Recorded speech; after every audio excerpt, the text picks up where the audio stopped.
BBC বাংলার অধিবেশন প্রবাহতে আপনাদের স্বাগত। আজ আপনাদের সাথে লন্ডন স্টুডিও থেকে আছি মানসী বড়ুয়া। আবারও মধ্যপ্রাচ্যে তৃতীয় বিশ্বযুদ্ধ শুরু হয়ে গেছে।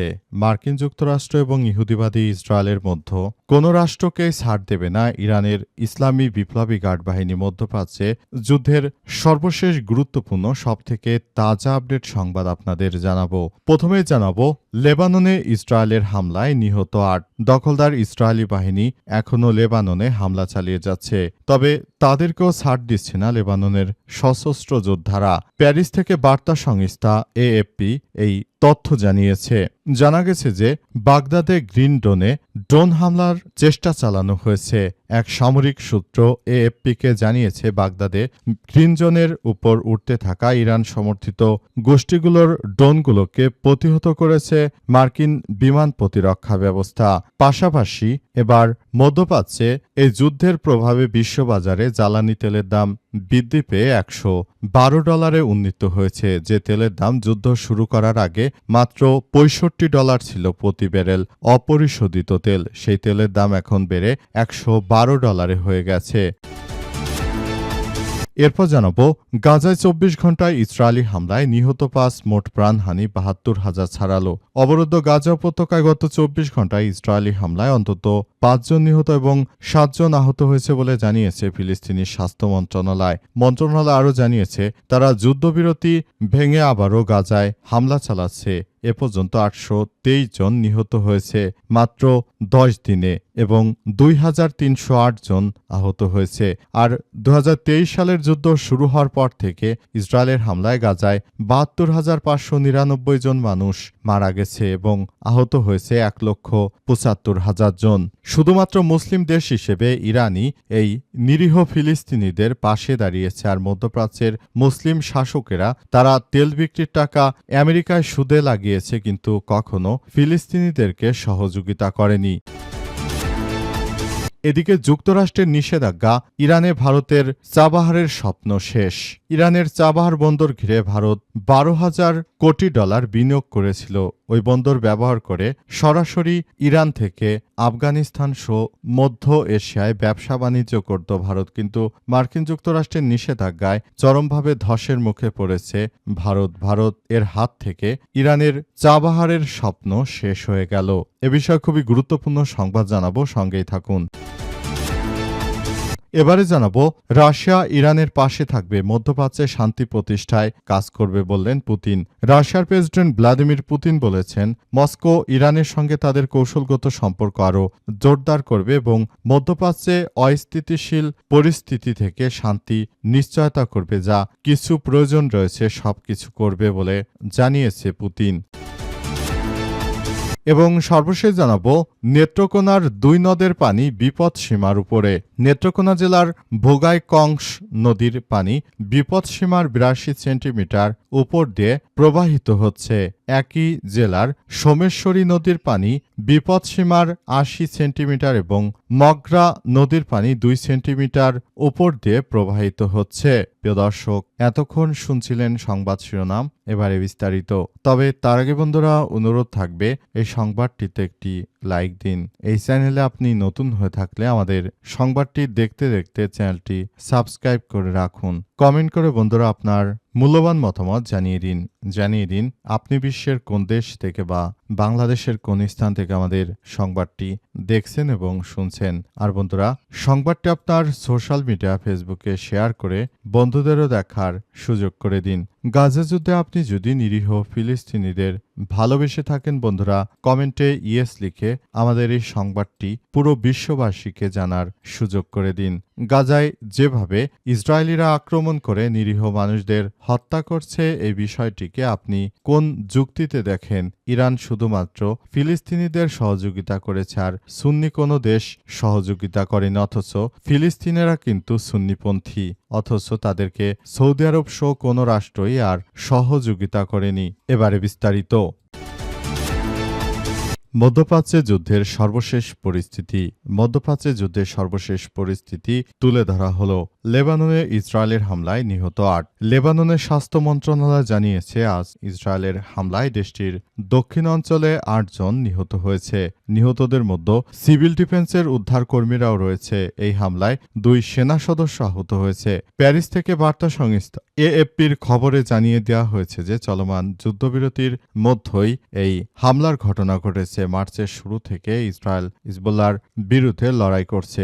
দক্ষিণ লেবাননে সেনা পাঠিয়েছে ইরান সমর্থিত এই গোষ্ঠীর সঙ্গে সংঘর্ষ চালিয়ে যাচ্ছে তারা। 17 এপ্রিল নরবরে যুদ্ধবিরতির পর সহিংসতা অব্যাহত রয়েছে। অপরিশোধিত তেলের দাম বাড়ল, শেয়ার বাজারের পতন। যুক্তরাষ্ট্রের প্রেসিডেন্ট ট্রাম্প ইরানের প্রস্তাব প্রত্যাখ্যান করতে পারেন এমন খবরে তেলের দাম বৃদ্ধি পেয়েছে। প্রস্তাবটি ছিল হরমুজ প্রণালীতে জাহাজ চলাচল পুনরায় চালু করতে হবে। একই সঙ্গে কাতার সম্ভাব্য স্থবির সংঘাত এর সতর্ক বার্তা দিয়েছে। জুন ডেলিভারির জন্য ব্রেন্ট ক্রুডের দাম ব্যারেল প্রতি $111.26 ছাড়িয়েছে, যা প্রায় 2.28% বেশি।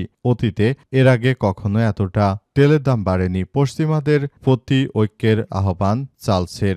যুক্তরাষ্ট্রের কংগ্রেসের দেওয়া ভাষণে ব্রিটেনের রাজা তৃতীয় চার্লস যুক্তরাষ্ট্রকে পশ্চিমা মিত্রদের পাশে দৃঢ়ভাবে দাঁড়ানোর আহ্বান জানিয়েছে। তিনি বলেন, ওয়াশিংটনের এই বৈঠকে গভীরভাবে এক অনিশ্চয়তার মধ্যে বৈঠকটি হয়েছে। চার্লস আরও বলেছেন, ইউরোপ থেকে মধ্যপ্রাচ্য পর্যন্ত চলমান সংঘাতে এ সময় আন্তর্জাতিক সম্প্রদায়ের জন্য বড় চ্যালেঞ্জ তৈরি করেছে বলে জানা গেছে। গাজায় 24 ঘণ্টা ইসরায়েলি হামলায় নিহত 5, মোট প্রাণহানি 72,000 ছাড়ালো।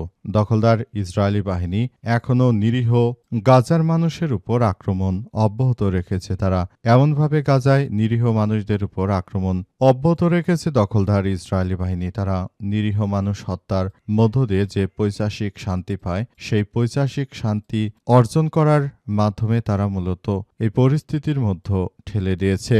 সবকিছু একরকম ধ্বংসস্তূপে পরিণত হয়েছে। পুরো মধ্যপ্রাচ্য জুড়ে জায়নবাদী দখলদার ইসরায়েলি বাহিনী যা শুরু করেছে, এটি আসলে কোনোভাবে গ্রহণযোগ্য হতে পারে না। সারা বিশ্ব জুড়ে ইহুদিবাদীরা যে ধরনের কার্যক্রম তারা চালিয়ে যাচ্ছে, এটি কোনোভাবেই আসলে বিশ্বজুড়ে গ্রহণযোগ্য কোনো বিষয় হতে পারে না। দখলদারেরা শুরু থেকে তারা ইরানের বিরুদ্ধে আক্রমণ অব্যাহত রেখেছে বলে জানা গেছে এবং এই প্রক্রিয়ার মধ্য দিয়ে তারা ইরানকে ধ্বংস করার জন্য উঠে পড়ে লেগেছে। কিন্তু জায়নবাদীরা গাজাকে ধ্বংস করতে পারলেও ইরানকে পারবে না, কারণ ইরান একটি শক্তিশালী রাষ্ট্র। তাদের রয়েছে অত্যন্ত শক্তিশালী একটি সেনাবাহিনী। এই সেনাবাহিনী দল দিয়ে মূলত এই পরিস্থিতি সামাল দিচ্ছে ইরানের ইসলামী বিপ্লবী গার্ড বাহিনীর সদস্যরা।